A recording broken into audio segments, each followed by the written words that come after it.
આજે શહીદ દિવસ નિમિત્તે વડોદરા શહેર કોંગ્રેસ સમિતિ દ્વારા ન્યાય મંદિર ખાતે આવેલા શહીદ ભગતસિંહની પ્રતિમાને પુષ્પાંજલિ અર્પણ કરવામાં આવી હતી।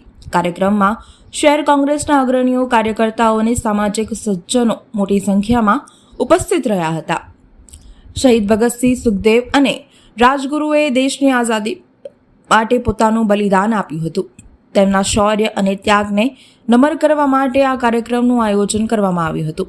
શહેર કોંગ્રેસ પ્રમુખ સહિત અનેક આગેવાનો અને કાર્યકર્તાઓએ ભગતસિંહની પ્રતિમાને પુષ્પાંજલિ અર્પણ કરી હતી। તેમના સાહસ અને દેશભક્તિને યાદ કર્યા હતા। કાર્યક્રમ દરમિયાન ઉપસ્થિત લોકોએ દેશના શહીદો માટે સન્માન અને કૃતજ્ઞતા વ્યક્ત કરી હતી। તેમણે ભારતની સ્વતંત્રતા માટે યુવા શક્તિની ભૂમિકાને પણ ઉજાગર કરી। સાથે જ શહીદોના વિચારો અને સિદ્ધાંતોને જીવનમાં અપનાવવા માટે લોકોને પ્રેરણા મળી રહે તેવો સંદેશ આપવામાં આવ્યો હતો। આ પ્રસંગે શહેર કોંગ્રેસ પ્રમુખ ઋત્વિજ જોશીએ જણાવ્યું હતું કે શહીદોના બલિદાનને યાદ રાખવું એ આપના નાગરિક ધર્મનો એક ભાગ છે। યુવા પેઢી માટે શહીદ ભગતસિંહ અને તેમના સાથીઓ એક પ્રેરણા સ્ત્રોત છે।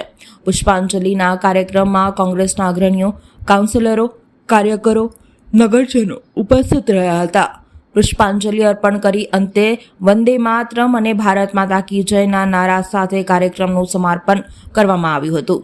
વીર શહીદ ભગતસિંહ, સુખદેવ, રાજગુરુ જ્યારે દેશમાં આપણે જે અત્યારે આઝાદીનો શ્વાસ લઈ રહ્યા છે અને યુવાન ક્રાંતિકારી નેતાઓ એ સમયે જ્યારે અંગ્રેજો સામે મહાત્મા ગાંધીએ આ દેશને આઝાદી અપાવવાની લડાઈ શરૂ કરી ત્યારે એમનાથી પ્રેરણા લઈને આ યુવાનો પણ આ આઝાદીની લડાઈમાં જોડાયા હતા અને અંગ્રેજો સામે એમને અંગ્રેજોની જેલમાં પણ રહ્યા અને ઝૂક્યા નહીં, નમ્યા નહીં, પણ દેશ માટે કુરબાન લીધી, ફાંસીના તખ્તા પર ચડી ગયા એવા સુખદેવ, ભગતસિંહ, સુખદેવ, રાજગુરુ આ તમામને સતત નમન કરીએ છીએ।